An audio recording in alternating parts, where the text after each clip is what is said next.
got a deal for you.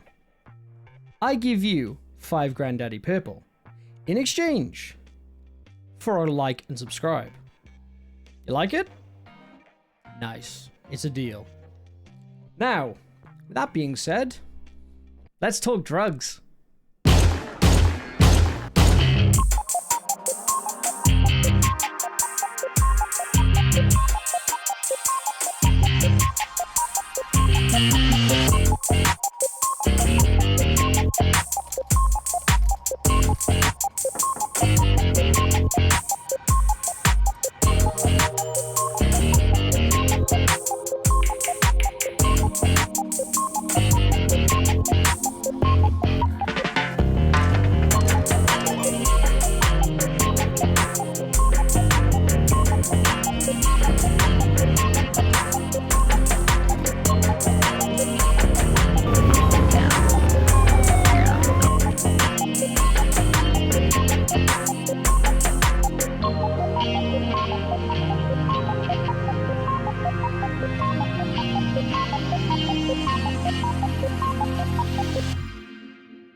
Schedule 1 is a fantastic game. Let's just say that straight off the bat.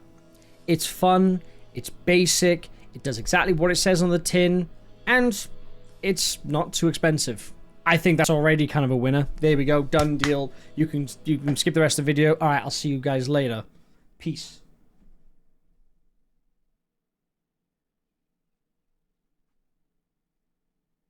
Why the fuck are you still here? Go play! But in all seriousness, this game's kind of come out of nowhere. It's a fantastic little game that's made by one dude in the back streets of fucking good old Australia, and has had a, like, smashing success for a game that's literally made by him on his own, for the most part. A couple of, like, contributors, especially towards the music side of things, but the game is really fucking good. Like, it's really good. Schedule 1 is a drug-dealing, empire-building kind of game. I don't mean that metaphorically or rhetorically or poetically or theoretically. I mean straight up. Anyone gets that reference? I fucking love you. I'd be very hard-pressed to find someone who hasn't heard of Schedule 1 lately. It's generally a game that's literally around every single platform in existence right now. You got it on YouTube Shorts, YouTube's normal videos, TikTok, Instagram. We're talking like even on fucking WhatsApp, people are memeing with Benji being like, hey, I'm out of product. X or Twitter, whichever you want to fucking call that platform in this day and age, is also got a guy trolling as Benji. Man, I love the gaming community. This game is really fucking fun. Like, it's a game that doesn't take itself seriously, simplistic graphics, and it's got some really good overall arching gameplay. The gameplay loop is very simple in essence, but has a lot of depth due to the random combinations of like different drugs and ingredients, and even the types of baseline ones you use. The game has genuinely garnered like hundreds of thousands of daily concurrent players, which is just crazy for a drug dealing game of all things. And the craziest part even more, it's made by one dude. Well, with a little bit of help, obviously, by someone doing the composition for the music and stuff. But seriously, though, still one guy in the back streets, backwaters, fuck it, whichever one, the back ends of Australia is the one that's doing most of the heavy lifting. It's not a multiple team effort for the most part. It's not like a 100, 200,000, 10,000 Ubisoft studio of people. It's just one dude who makes the game, and it's out there, and it's just blown up. It's a game that lets you live out like a fun little fantasy of like being a drug cartel, and it's absolutely hilarious. The game's graphics, the way it presents itself, the way it like decides to be all goofy, doesn't take itself seriously, and just kind of has fun with the fact that it's not serious and tries to just make it a good experience all the way through from beginning to end. And I think Schedule 1 is a very, very strong foundation for a fantastic game in the future, especially considering right now it's in early access and we are still getting updates. The most recent we had is the 0.3.4, which added like some new bars and other things like that. But in future updates, we're also going to be getting some crazy stuff like shrooms, MDMA, heroin as additional drug options, cartel gang turf wars, freaking police raids at more properties. I think there's like a mansion up on the hill that some people have managed to like unlock a mod through either console commands or actual direct game modding, which shows to be a very huge building in itself, which is going to unlock some really awesome ideas for some new setups and stuff down the line. So to be fair, I generally think the game is going in the right direction. And honestly, I can't wait to see what comes out of it in the next year or 2 years worth of content additions and updates. We'll see.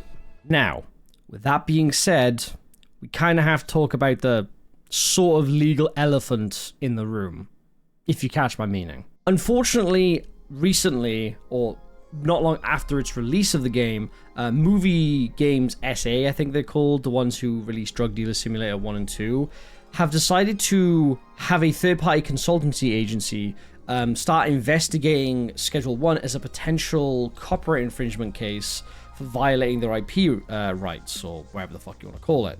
Now, that would be kind of a nothing burger, but the fact that they openly, publicly, stated it online, both in terms of on their Twitter account and through a Polish press release thing. I had to translate it, so it's a bit iffy on the details, but it's kind of somewhat accurate.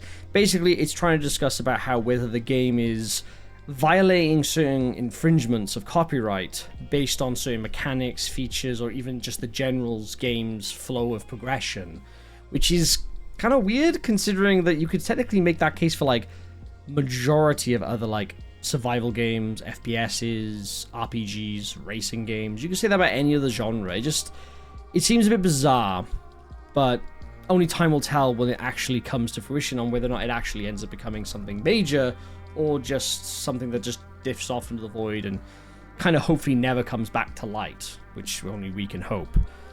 But I think more than anything else, it wasn't the developer's fault on DDS or Drug Dealer Simulator. They weren't the ones that went ahead with this. This has nothing to do with the developer studio, Bite Runners. Please, for the love of God, do not attack them. I don't think they deserve it nor warrant it. It is purely on Movie Games SA, which is the publisher of said Drug Dealer Simulator 1 and 2. They are the ones who decide to have this third-party agency come to them and go, we think you have some copyright issues. And then they were like, all right, fucking send it, and immediately started having them go into investigation. Now, some people have said, in the industry have said oh, this is a normal thing where they investigate, but a lot of them have also said on the other side, well, it seems weird because why would you announce it before anything has even come to possible fruition of said copyright infringement or violation of IP rights and so on and so forth. There's also this one weird bit that they added in the entire Polish press release article thing they had, where it said something along the lines of how apparently they're trying to find out unfair competition issues, which kind of baffles me considering we're talking about a big, probably a possible at least multi-million dollar publisher, and they're somehow trying to say that apparently one dude in the back ends of Australia is apparently having unfair competition or treating it as unfair competition. I'm like, so this is a sort of, you're trying to say that apparently Goliath is being unfairly at a disadvantage to fucking David. Do you see how that doesn't make sense? Personally, to me, I feel like this is just a big good old cop-out because their games did alright but didn't sell as well, and then now that Schedule 1 has blown up way past where it currently is unfortunately now reached this kind of boiling point where even the community has become so kind of upset and angry and enraged by the whole possible lawsuit potentially coming Tyler's way, because again, nothing's been ruled out yet. It hasn't actually said that there's a lawsuit. They even confirmed this on their own Twitter picture thing, the quintessential picture every developer ever puts out about issues in their game or whatever. They put out a list where it's oh, there's no lawsuit, this is just a third-party consultant agency that's come to us, and they're on about how that they're just looking at infringements, nothing's actually happened, this isn't Bite Runner's fault, Bite Runner's fault, so the developers of the games of Drug Dealer Simulator 1 and 2, it is purely just them and their legal agency that they're co-opted with. So I do personally believe that you shouldn't go after the developers for this, but unfortunately that kind of has already happened. That ship's already sailed. The Drug Dealer Simulator 1 and 2 has both been mass downvoted on Steam. It's mostly negative on both of them now. They're severely destroying their reputation as we speak.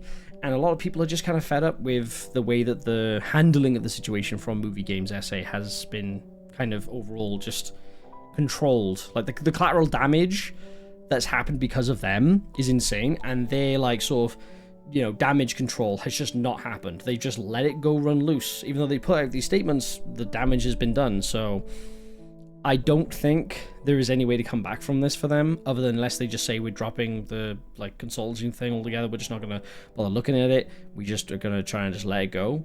And I don't think they're gonna, because when there's blood, or in this case money, in the water, the good old loan sharks are gonna be sniffing around and be like, "You looks like you owe us some money." And then everyone else is just going to scatter, and then they're going to be running, and it's going to end up with like the film Jaws, where one by one people get picked off. And unfortunately, in this case, it's going to be Tyler, where he's going to get possibly sued in Australia by another agency there or whatever on the behalf of movie games, just out of pure spite. Even though I just don't think that there's really a reason for them to do this.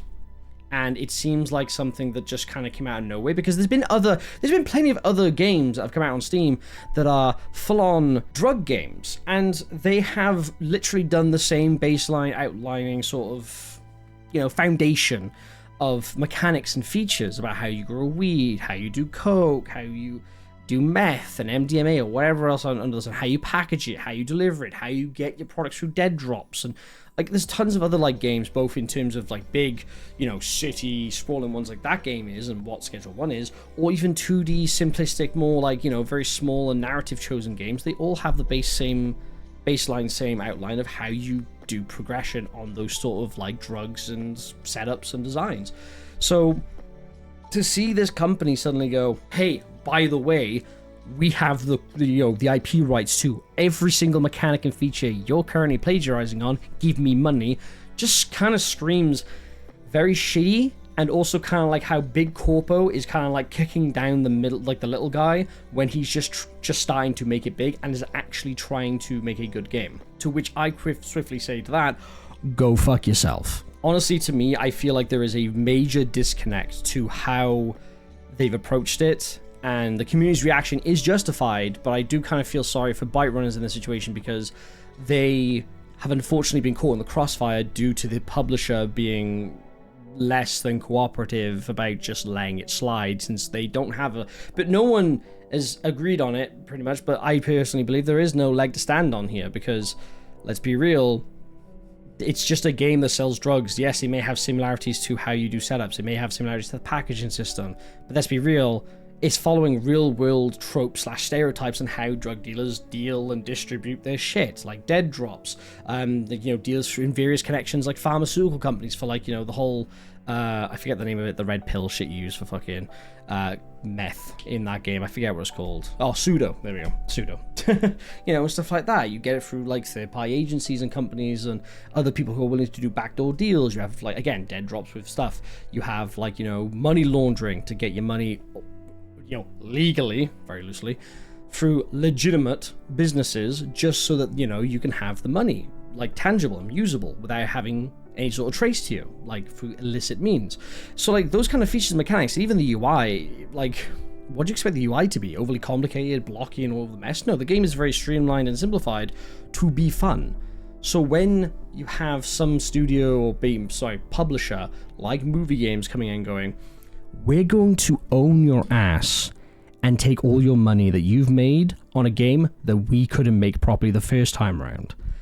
And it just seems so scummy to me, because, like, they just don't seem to understand that they don't have any legal obligational rights to mechanics, layouts, and features. If it was one-to-one a clone, same character, same general city layout, and genuinely kept even the music to the same and everything like that, I can 100% understand where they'd be coming from to a more, you know, sympathetic degree. But in this case, that is not what's happening. It's a very different game, very different art style, very different starting point and standard. Everything is different about it, except for, like, again, the baseline structures of how drug dealing and distribution and cartel stuff works. So when you get to this now, it's like, well, where do we go from here? What's going to happen next? Well, the next thing that's going to happen is most likely that this is either going to go to just be a nothing burger, and it fails off into the distance. We're already on the 17th of April as of recording this second half of this video. And if they actually do something legally, there's going to be a lot more unfortunate cross-firing with bike runners and their games, and there's probably going to be more uproar and absolute shit show going on with it. But, well, you know, it's just kind of par for the course. Or, on the other side, you can have it where it just, nothing happens. It just says, look, you know, we've investigated, nothing's violating copyright infringement or whatever in this case, and we're just done, and we're going to walk away and just leave it as it is. All right, you do you. And then that's it. The game carries on living, it gets updates, everyone can breathe a sigh of relief, we all just go back living our daily, you know, lives of playing Schedule 1 and making boatloads of cash. But I do firmly believe that these sort of instances where just because a game got successful is now the reason why they decided to lift their hand up for legal issues, it just kind of seems very malicious and calculated and intentional to target a very small indie studio. Because if other big companies decide to release this game or publish it, I don't think they would ever have like shifted their like legal stick over the other side of the fence and start poking the dog and then hoping the dog wouldn't bite back kind of thing. I don't think they would be doing that. I think they would just leave it alone and just walk away. But because it's a solo dude in the middle of Australia who's mainly making the game, they obviously think, oh yes, free money. And that's where they kind of probably have got the idea. But again, they're saying it's a legal thing, but whatever. I'm no expert on legal shit. I don't know everything or even remotely anything about like the whole legal system and how that works. But from my personal own opinion and a bit of experience from researching it and other things in my spare time, I think this is frivolous, I think it's full of shit, and I think personally, Movie Games SA should feel very embarrassed that they've done this, and should feel very ashamed to try and bully a single indie like developer into submission of possibly ever having to take down the game or give them royalties or some sort of fucking like fineage or fees. So until I see an actual better resolution come out of this, I just don't see what's going to happen next. There's a lot of weird stuff, but yeah, that's just my opinion. With that being said, though, despite the whole legal things, I still think, though, at the end of the day, Schedule 1 is a fantastic game. And I do firmly believe that you should go buy it, should try it, have fun with it, invite some friends over and start making some insane thick ass or, you know, daddy's fucking orange peel fucking flavored